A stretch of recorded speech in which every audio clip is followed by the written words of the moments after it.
ဒါဟာဟနွိုင်းမျော်စင်လို့ခေါ်တဲ့ညံစမ်းကစားနည်းတစ်ခုဖြစ်ပါတယ်လူသားတွေရဲ့အမြင့်ဆုံးစံချိန်က15ဆင့်ဖြစ်ပါတယ်ဒါပေမဲ့ဒီလူဝန်ဟာ2ကြိမ်လောက်ပဲစမ်းကစားကြည့်ုံနဲ့လူသားတွေရဲ့အမြင့်ဆုံးစံချိန်ကိုရောက်ရှိသွားပါတယ်တကယ်တော့ဒီလူဝန်ကအခုလိုထူးထူးခြားခြားထက်မြက်နေရတာဟာအမျိုးသားတဦးတီထွင်ထားတဲ့မျိုးရိုးဗီဇဆေးကိုထိုးထားလို့ပဲဖြစ်ပါတယ်သူကဒီဆေးကိုတီထွင်ရတဲ့အကြောင်းရင်းကလူသားတွေကိုနှစ်ပေါင်းများစွာဒုက္ခပေးနေတဲ့တငယ်ပြန်ယောဂနဲ့တခြားအုံနောက်ဆိုင်ရာယောဂတွေကိုကုသပေးနိုင်ဖို့အတွက်ဖြစ်ပါတယ်အခုသူကဒီလူဝန်ရဲ့လက်တွေ့ပြသမှုကိုအသုံးချပြီးလူသားတွေပေါ်မှာစမ်းသပ်မှုပြုလုပ်ဖို့ဒရိုက်တာဖွဲ့ဝင်အဆင့်မြင့်အရာရှိအားလုံးကိုသဘောတူညီချက်ရအောင်ပြောဆိုနေတာပါသူ့ရဲ့ရှင်းပြချက်ကိုနားထောင်ပြီးအရာရှိအားလုံးကစိတ်ဝင်စားဖြစ်လာကြပါတယ်ဒါပေမဲ့သူတို့မမျှော်လင့်ထားတာကအခုနကလူဝန်ဟာရုတ်တရက်ထူးထူးခြားခြားကြမ်းတမ်းလာတာပါပဲဒါကြောင့်သူတေသနပညာရှင်တွေကတစ်ဖက်ကလူဝန်ကြိုက်ဆုံးလိမ္မော်ရည်ကိုထုတ်ပြပြီးနောက်တစ်ဖက်ကတော့ဖန်ဆီးဖို့ပိုက်ကွန်တုတ်တန်တွေနဲ့ချောင်းမြောင်းဆောင်ဆိုင်နေပါတယ်လူဝန်ကိုတစ်ချက်တည်းနဲ့ဖန်ဆီးဖို့ကြံစီထားပေမဲ့ဒီလူဝန်ကအလွန်တမာလာတာကြောင့်ဖန်ဆီးတဲ့တုတ်တန်ကိုဆွဲယူပြီးမြေပြင်ပေါ်ကိုလွှင့်ပစ်လိုက်ပါတယ်သူကသူ့ရဲ့အခန်းထဲကိုအမြန်ပြန်ပြေးဖို့ကြံစီပေမဲ့အခန်းတကားကတော့ခတ်ထားပြီးသားဖြစ်နေတာကိုမမျှော်လင့်ပဲတွေ့လိုက်ရပါတယ်သူတေသနပညာရှင်တွေကမေးစေးတနက်တွေထုတ်ယူလာတာကိုမြင်လိုက်တဲ့အခါလူဝန်ကကြောက်လန့်တကြားနဲ့အပြင်ကိုထွက်ပြေးသွားပါတော့တယ်သူဟာကုမ္ပဏီအဆောက်အုံထဲကိုဝင်ရောက်မွေနှောက်ပြီးခုံပြန်ကျော်လွှားရင်းဝီရှိနေတဲ့အစည်းအဝေးခန်းထဲကိုတိုးဝင်သွားပါတယ်ထိတ်လန့်တုန်လှုပ်သွားတဲ့လူဝန်ကထိုင်လျက်ကြီးအော်ဟစ်နေတော့ရောက်လာတဲ့လုံခြုံရေးဝန်ထမ်းကသူ့ကိုတနက်နဲ့တစ်ချက်တည်းပစ်တက်လိုက်ပါတယ်တနာစရာကောင်းတဲ့ဝီရဲ့စမ်းသပ်မှုအစီအစဉ်ဟာမစတင်ရသေးခင်မှာတင်ချက်ချင်းပျက်စီးသွားရပါတော့တယ်မန်နေဂျာကဝီကိုအလုံးမပြုတ်ချင်ရင်ဒီစမ်းသပ်မှုကိုချက်ချင်းရပ်ပြီးလူဝန်အားလုံးကိုရှင်းပြဖို့တတိပေးလိုက်ပါတယ်ဝီဟာသူ့တေသနာခန်းကိုပြန်သွားပြီးကြန့်ရှိတာတွေကိုရှင်းလင်းဖို့ပြင်ဆင်ပေမဲ့သူ့ရဲ့လုပ်ဖော်ကိုင်ဖက်ဝါတို့ကြီးကအတစ်တစ်ခုကိုရှာဖွေတွေ့ရှိလိုက်ပါတယ်အဲ့ဒါကတော့အခုမှမွေးဖွားလာတဲ့လူဝန်လေးတစ်ကောင်ပဲဖြစ်ပါတယ်တကယ်တော့အဲ့ဒီလူဝန်မကြီးရုတ်တရက်တောင်းကျမ်းရတာကစမ်းသပ်မှုမှာပြဿနာရှိလို့မဟုတ်ပဲဘေးလူတွေကသူ့ကလေးကိုနာကျင်အောင်လုပ်မှစိုးရိမ်လို့ဖြစ်ပါတယ်ဝီကကလေးငယ်လေးတူပေါ်မရက်ဆက်နိုင်တာကြောင့်သူ့ကိုအိမ်ကိုပဲခိုးယူသွားပြီးပြုစုစောင့်ရှောက်ခဲ့ပါတယ်အိမ်ကိုရောက်တဲ့အခါတငယ်ပြန်ယောဂခံစားနေရတဲ့ဝီရဲ့ဖခင်ကဒီကောင်လေးကိုအလွန်ချစ်ခင်သွားပါတယ်ဒါကြောင့်ဒီကောင်လေးဟာစီဇာဆိုတဲ့နာမည်ကိုရရှိခဲ့ပါတယ်တစ်ချိန်တည်းမှာပဲဝီနဲ့သူ့ဖခင်တို့ဟာအံ့ဩစရာကောင်းတဲ့အချက်တစ်ခုကိုသတိပြုမိလိုက်ပါတယ်စီဇာရဲ့ဉာဏ်ရည်ကအလွန်မင်းထူးချွန်နေတာပါသူကသူ့အမေစီကပြုပြင်ထားတဲ့မျိုးရိုးဗီဇတွေကိုစက္ခံထားပြီးအမေဖြစ်သူထက်တောင်တာလွန်နေပါသေးတယ်18လသားအရွယ်မှာစကလုံးပေါင်း24လုံးကိုမှတ်မိနေပြီး2နှစ်အရွယ်မှာ10နှစ်အထက်ကလေးတွေအတွက်ဒီဇိုင်းထုတ်ထားတဲ့ကစားစရာတွေကိုကျွမ်းကျင်စွာကစားနိုင်နေပါပြီ3နှစ်အရွယ်မှာလက်ဟန်ချေဟန်စကားကိုတက်မြောက်ယုံတင်မကပဲပုံဆွဲတာစာဖတ်တာနောက်ဆုံးနိုင်ငံတကာစစ်တူရင်ကိုတောင်ကျွမ်းကျင်စွာကစားနိုင်လာပါတယ်စီဇာကပိုပြီးထက်မြက်လာပေမဲ့ဖခင်ဖြစ်သူရဲ့ယောဂကတော့ပိုပြီးဆိုးရွားလာပါတယ်စီဇာရဲ့အစွမ်းစားတွေကိုကြည့်ပြီးဝီကစွန့်စားဖို့ဆုံးဖြတ်လိုက်ပါတယ်သူကကုမ္ပဏီကနေအရင်ကတီထွင်ထားတဲ့မျိုးရိုးဗီဇဆေးကိုခိုးယူလာပြီးအဲ့ဒီညမှာတင်သူ့ဖခင်ကိုတိုက်ရိုက်ထိုးပေးလိုက်ပါတယ်စီဇာကဘေးကနေဘာအတန်မှမထွက်ပဲငြိမ်သက်စွာကြည့်နေခဲ့ပါတယ်ဘာဖြစ်လို့လဲဆိုတော့သူ့မျက်လုံးထဲမှာဝီရဲ့မိသားစုဟာသူ့ရဲ့မိသားစုပဲဖြစ်လို့ပါနောက်တစ်နေ့မှာဝီကသူ့ဖခင်ဟာယောဂပျောက်ကင်းသွားတာကိုတွေ့လိုက်ရပါတယ်ဝမ်းသာနေတဲ့ဖခင်ဖြစ်သူကစီဇာကိုဒီသတင်းသွားပြောဖို့ရှာပေမဲ့အိမ်ထဲမှာစီဇာရဲ့အတန်ကိုမကြားရတော့ပါဘူးတကယ်တော့စီဇာကအိမ်ထဲမှာပဲအမျက်ပိတ်လောင်ခံထားရတာကြောင့်အပြင်လောကကိုအလွန်တိကျင်စိတ်ပြင်းပြနေပြီးမိန်းကလေးငယ်တဦးနဲ့ဆော့ကစားဖို့အိမ်ပြင်ကိုပြေးထွက်သွားတာဖြစ်ပါတယ်မိန်းကလေးကစီဇာကိုမြင်တဲ့အခါသူ့ဖခင်ကိုအလန့်တကြားလှမ်းပြောလိုက်ပါတယ်အိမ်ကြီးချင်းကသူ့သမီးကိုကာကွယ်ဖို့အတွက်စီဇာကိုဝိုင်းဝန်းရိုက်နှက်ကြပါတယ်ဝီနဲ့သူ့ဖခင်ရောက်လာတဲ့အခါမှာစီဇာကိုကယ်တင်နိုင်ခဲ့ပါတယ်ဝီရဲ့ဖခင်ကစီဇာဟာသူတို့ကိုအန္တရာယ်မပြုပါဘူးလို့အတင်းကျပ်ရှင်းပြနေပေမဲ့အိမ်ကြီးချင်းရဲ့တန်တရားရှိတဲ့အကြည့်တွေကပဲလူသားတွေရဲ့တခြားမျိုးစိတ်အပေါ်ထားရှိတဲ့သဘောထားကိုဖော်ပြနေပါတယ်အိမ်ပြန်ရောက်တဲ့အခါစီဇာရဲ့ခြေထောက်မှာဒဏ်ရာရနေတာကိုဝီတွေ့လိုက်ရတာကြောင့်သူ့ကိုတိရစ္ဆာန်စေကုခန်းကိုခေါ်သွားပြီးဒဏ်ရာကိုချုပ်ပေးခဲ့ပါတယ်ဆေးရုံရောက်တော့စီဇာကအငြိမ်မနေပဲ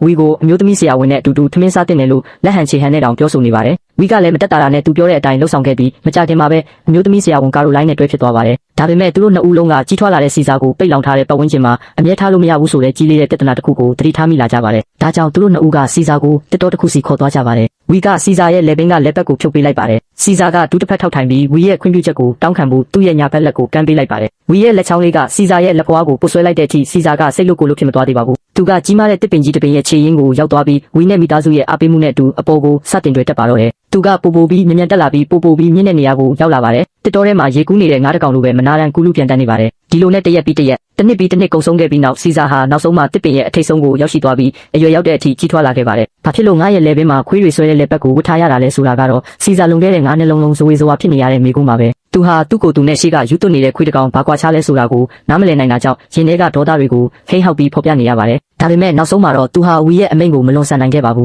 ူးကားပေါ်ကိုပြန်ရောက်တဲ့စီဇာကစိတ်မကောင်းဖြစ်နေပြီးဝီကိုသူကဝီရဲ့အိမ်မွေးတိရစ္ဆာန်လားလို့မေးလိုက်ပါတယ်ဝီကချက်ချင်းပဲညှင်းဆိုလိုက်ပြီးစီဇာဟာသူ့ရဲ့ကလေးပဲလို့ပြောပါတယ်ဒီလိုအဖြေကြောင့်စီဇာဟာသူ့ရဲ့ဘဝနောက်ခံကိုပိုပြီးသိကျင်လာပါတယ်ဒါကြောင့်ဝီကစီဇာကိုကုမ္ပဏီရှိကိုခေါ်သွားပြီးစီဇာရဲ့ဘဝဆက်ကြောင်းကိုအကုန်စင်ပြောပြလိုက်ပါတယ်အမှန်တရားကိုသိသွားတဲ့စီဇာရဲ့စိတ်အခြေအနေကအနှဲငယ်ပြောင်းလဲသွားပါတယ်အိမ်ပြန်ရောက်တဲ့အခါသူကအစားအသောက်ပြတ်နေပေမဲ့မတော်တဆပဲဝီရဲ့ဖခင်ယောဂပြန်ထလာတာကိုတွေ့လိုက်ရပါတယ်တကယ်တော့ဖခင်ရဲ့ခန္ဓာကိုယ်ထဲကခုခံအာဆနစ်ကဝီတီထွင်ထားတဲ့ဆေးကိုပြန်တိုက်ခိုက်နေတာဖြစ်ပြီးအခုတစ်ခေါက်ယောဂကအရင်ကထက်ပိုပြီးဆိုးရွားနေပါတယ်ချားနာနေတဲ့ဖခင်ကအိမ်ကြီးချင်းရဲ့ကားကိုတိုက်မိသွားတာကြောင့်အိမ်ကြီးချင်းကသူ့ကိုဆွဲလာရမ်းလာနဲ့ဆဲဆူချိန်မောက်နေပါတယ်ဒါတွေကိုမြင်လိုက်ရတဲ့စီဇာကစိတ်ပူပြီးပြရခတ်သွားပါတယ်ဘာဖြစ်လို့လဲဆိုတော့ဝီကသူ့ကိုအပြင်ကိုခိုးမထွက်ဖို့တတိပေးထားလို့ပါပဲဒါပေမဲ့တစ်ဖက်လူကသူ့အဖိုးကိုလက်ညှိုးငုံငေါပြောဆိုနေတာကိုကြည့်ပြီးစီဇာရဲ့ရင်ထဲကဒေါသတွေကအထိတ်ဆုံးကိုရောက်သွားပါတယ်ဒါကြောင့်အိမ်ထဲကပြေးထွက်ပြီးအိမ်ကြီးချင်းကိုဆက်တိုက်ထိုးချိတ်ပါတော့တယ်သူ့ရဲ့မိသားစုကိုဘယ်သူမှထိခိုက်အောင်လုပ်ခွင့်မပေးနိုင်ပါဘူးအ ဖိုးကိုလက်ညှိုးထိုးခဲ့တဲ့အိမ်ကြီးချင်းရဲ့လက်ချောင်းကိုသူကကိုက်ပစ်လိုက်ပါတယ်အဖိုးဖြစ်သူကစီစာလို့လှမ်းអော်လိုက်တဲ့အခါမှာစီစာကသူ့ရဲ့စိတ်လိုက်မှန်မှလောက်ရက်ကိုတတိထားမိပြီးအဖိုးရဲ့ရင်ခွင်ထဲကိုအမြန်ပြေးဝင်သွားပါတယ်သူကဘေးဒုက္ခရောက်ချိန်မှာသူ့မိသားစုကိုကာကွယ်ပေးခြင်းရုံတက်ပါပဲဒါပေမဲ့ဒါဟာတခြားလူသားတွေရဲ့ကြောက်လန့်တုန်လှုပ်တဲ့အကြည့်တွေကိုရရှိစေမယ်လို့မမျှော်လင့်ထားခဲ့ပါဘူးမကြခင်မှာပဲတိရစ္ဆာန်ထိန်းသိမ်းရေးကလူတွေကစီစာကိုဖမ်းဆီးပြီးလူဝင်ထိန်းသိမ်းရေးစခန်းတစ်ခုကိုပို့လိုက်ပါတယ်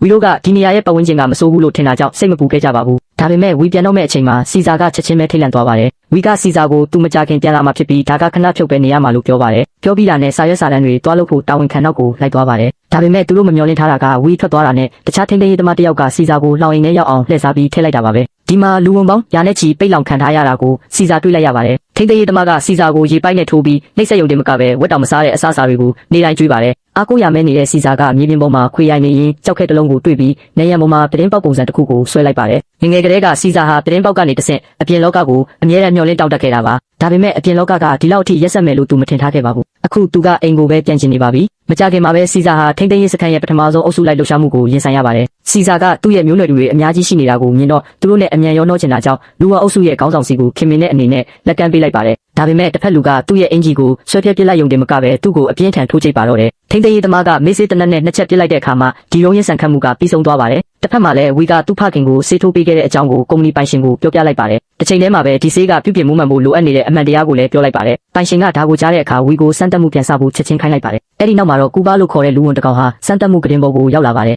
ဆေးထိုးနေတော့ကူဘာကရုတ်တရက်တုန်ခါလာတာကြောင့်လေပြုံပိုက်ပြုတ်ထွက်သွားပြီးဝီရဲ့လုပ်ဖော်ကိုင်ဘက်ကဆေးငွေတွေကိုမတော်တဆရှူမိသွားပါတယ်ဒါပေမဲ့အဲ့ဒီမှာရှိနေတဲ့သူတွေကတော့ဘယ်သူမှဂရုမစိုက်ကြပါဘူးစမ်းသပ်မှုပြီးသွားတဲ့အခါအားလုံးမျှော်လင့်ထားတဲ့အတိုင်းကူဘာရဲ့ညံရီကထပ်မံမြင့်တက်လာပါတယ်ပိုင်ရှင်ကဒါကိုမြင်ပြီးအလွန်မင်းစိတ်လှုပ်ရှားနေပေမဲ့ဆေးငွေရှူမိတဲ့လုပ်ဖော်ကိုင်ဘက်ကတော့တွေးတွေဆက်အံ့လာပါတယ်အခြေအနေကိုမသိတဲ့ဝီကထိန်းသိမ်းရေးစခန်းကိုထပ်သွားပြီးစီစာကိုကြည့်ပါတယ်တရားရုံးရဲ့ခွင့်ပြုချက်မရသေးတာကြောင့်သူကစီစာကိုအိမ်ပြန်ခေါ်လို့မရသေးပါဘူးဒါကိုစီစာကနားမလည်နိုင်ပဲဒေါသအကြီးနဲ့နေရံဘော်ကပုံကိုဖျက်ပစ်လိုက်ပြီးအရာအလုံးကိုသူ့ဘာသာသူဖြည့်ရှင်းဖို့ဆုံးဖြတ်လိုက်ပါတယ်ညဘက်မှာထိန်းသိမ်းရေးသမားရဲ့တငယ်ချင်းတွေစခန်းကိုလာလဲကြပါတယ်စီစာကတမင်တကာရန်စပြီးသူတို့စီကဓာတ်တစ်ချောင်းကိုခိုးယူလိုက်ပါတယ်ပြီးတော့ကိရိယာတွေလုပ်ပြီးညတကောင်မှာလှောင်အိမ်တကားကိုဖွင့်ကဝင်းထဲကိုဆင်းလာပါတယ်သူကလှောင်အိမ်ထဲကနေတခါမှအပြင်းမထွက်ဘူးတဲ့ဂေါ်ရီလာကြီးကိုတကားဖွင့်ပြီးကဲထုတ်လိုက်ပါတယ်ကျေးဇူးဆက်တဲ့အနေနဲ့ဂေါ်ရီလာကြီးကစီစာပေါ်တစ္ဆာဆောင်တီကိုဆုံးဖြတ်လိုက်ပါတယ်အဲ့ဒီနောက်မှာတော့စီစာကလှောင်အိမ်ထဲပြန်သွားပြီးဒီနေရာကလူဝင်ကောင်းဆောင်ကိုအပြင်ကိုခေါ်ထုတ်ကတမုံတစ်လုံးနဲ့မြေပြင်ပေါ်လဲကျအောင်ရိုက်နှက်လိုက်ပါတယ်နောက်ဆုံးမှာတော့လူဝင်ကောင်းဆောင်ဟာစီစာနဲ့ဂေါ်ရီလာကြီးတို့ရဲ့ချင်းချောက်မှုအောက်မှာကောင်းဆောင်နေရာကိုဖယ်ပေးလိုက်ရပါတယ်တစ်ချိန်တည်းမှာပဲသူဟာစီစာရဲ့အနာဂတ်မှာအသစ္စာအရှိဆုံးနောက်လိုက်တစ်ယောက်ဖြစ်လာပါတယ်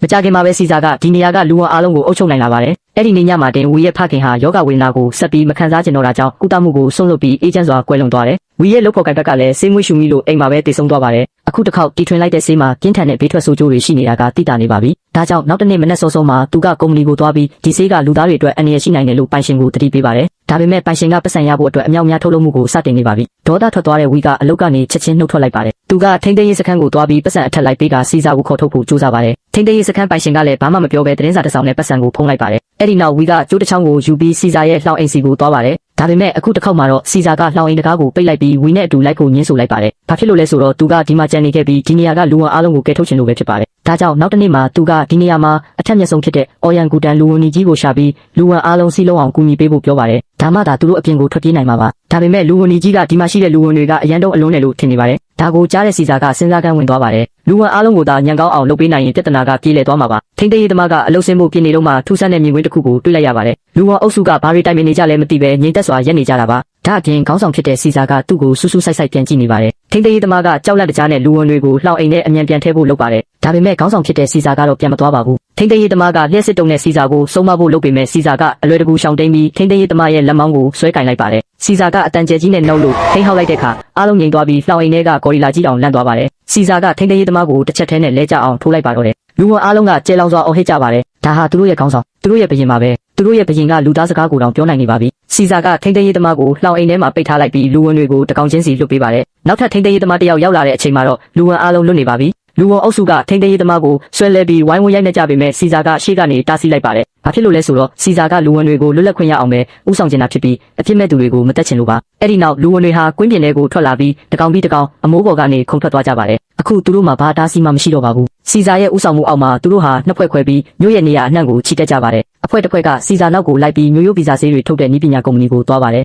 သူတို့ကပစ္စည်းကိရိယာအလုံးကိုဖျက်ဆီးပြီးစမ်းသပ်ခံနေရတဲ့တခြားလူဝင်တွေကိုလွှတ်ပေးပါတယ်နောက်တစ်ဖွဲ့ကတော့ဂေါ်ရီလာကြီးရဲ့နောက်ကိုလိုက်ပြီးတိရစ္ဆာန်ရုံကိုသွားပါတယ်ဂေါ်ရီလာကြီးရဲ့တိုက်ခိုက်မှုနဲ့တူလူဝင်တပ်ဖွဲ့ဟာပိုပြီးကြီးမားလာပါတယ်လန်ခီမှာလူဝင်တကောင်ကိုရဲတွေကဖမ်းဆီးထားတာတွေ့လိုက်ရပါတယ် ရဲကကားထဲပြန်ဝင်မဲ့အလုံးမှာလှန်တစ်ချောင်းကသူ့ကိုထိတ်လန့်သွားစေပါတယ်တကယ်တော့စီစာကလူဝင်တက်ခွက်ကိုဥဆောင်ပြီးကယ်တင်ဖို့ရောက်လာတာပါသူတို့ကပတငယ်ချင်းကိုမှစွန့်ပစ်မှာမဟုတ်ပါဘူးရဲတွေကကြောက်လန့်တကြားထွက်ပြေးသွားကြပြီးလှန်တွေအမြောက်များကြားရောက်လာပါတယ်လူဝင်တက်ခွက်ကဥတီချက်တစ်ခုအတိုင်းဆက်ပြီးချီတက်နေပါတယ်ရှေ့မှာရဲကားနှစ်စီးထပ်ပေါ်လာပါတယ်ဂေါ်ရီလာကြီးနဲ့လူဝင်ကြီးတို့ကအသင့်ပြင်ထားပြီးကိုယ့်အတွက်တင့်တော်မဲ့လက်နက်တွေကိုရှာဖွေထားကြပါတယ်သူတို့ကရဲတွေကိုပညာပေးဖို့အားခဲထားကြပါတယ်စီစာရဲ့ဥဆောင်မှုအောက်မှာလူဝင်တက်ခွက်ဟာတားဆီးလို့မရအောင်ဖြစ်နေပါတယ်မကြခင်မှာပဲသူတို့ဟာတရားကြီးတစ်ခုစီကိုရောက်လာပါတယ်ဒီတရားကိုဖျက်ကျော်နိုင်ရင်သူတို့ဟာတစ်တော်တဲ့ကိုရောက်ရှိသွားမှာဖြစ်ပြီးရဲတွေရဲ့လိုက်လံဖမ်းဆီးမှုကနေခဏတစ်ဖြုတ်ရှောင်တိန်နိုင်မှာပါဒါပေမဲ့တရားရဲ့တစ်ဖက်မှာတော့ရဲကားစီပေါင်းများစွာကအသင်းဆောင်ဆိုင်နေကြပါတယ်အခြေအနေမကောင်းတာကိုတတိပြုမိတဲ့စီစာကချီတက်မှုကိုရပ်တန့်လိုက်ပါတယ်သူကတစ်ဖွဲ့ကို၃ဖွဲ့ခွဲလိုက်ပါတယ်တစ်ဖွဲ့ကတရားအပေါ်ဆုံးကိုတွေ့တက်သွားပြီးနောက်တစ်ဖွဲ့ကတရားအောက်ခြေကနေပတ်သွားပါတယ်သူကိုယ်တိုင်ကတော့ဂေါ်ရီလာကြီးတို့နဲ့အတူအနောက်ကနေလိုက်လာတဲ့မြင်းစည်းရဲတွေကိုရှင်းလင်းပါတယ်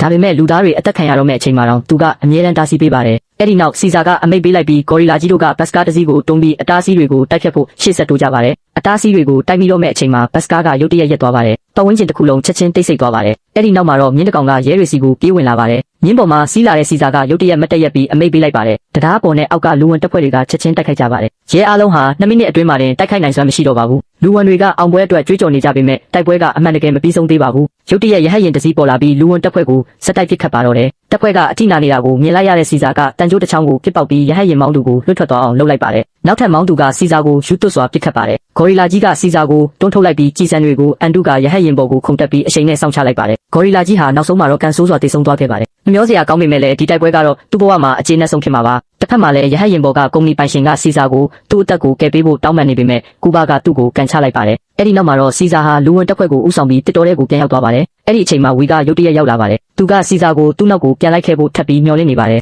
ဒါမှသာသူကစီစာကိုကာကွယ်ပေးနိုင်မှာမို့လို့ပါဒါပေမဲ့စီစာရဲ့ရင်ထဲမှာတော့ကိုယ်ပိုင်ဆုံးဖြတ်ချက်ရှိနေပါပြီသူကသူ့ရဲ့မျိုးနွယ်စုတွေကိုတွေ့သွားပါပြီတောအုပ်ကသာသူ့ရဲ့တကယ်အိမ်ကြီးဟာဖြစ်ပါတယ်စီစာကလူလိုစကားပြောလိုက်တာကိုကြားတော့ဝီကအလွန်အံ့ဩသွားပါတယ်ဒါပေမဲ့တစ်ချိန်တည်းမှာပဲသူဟာစီစာရဲ့စိတ်ဆန္ဒကိုနားလည်သွားပါတယ်ဒါကြောင့်စီစာဟာသူ့မျိုးနွယ်စုတွေရဲ့အကြည့်အောက်မှာငငယ်ကလိုပဲတစ်ပင်ကြီးပေါ်ကိုထပ်ပြီးတွေ့တက်သွားပါတော့တယ်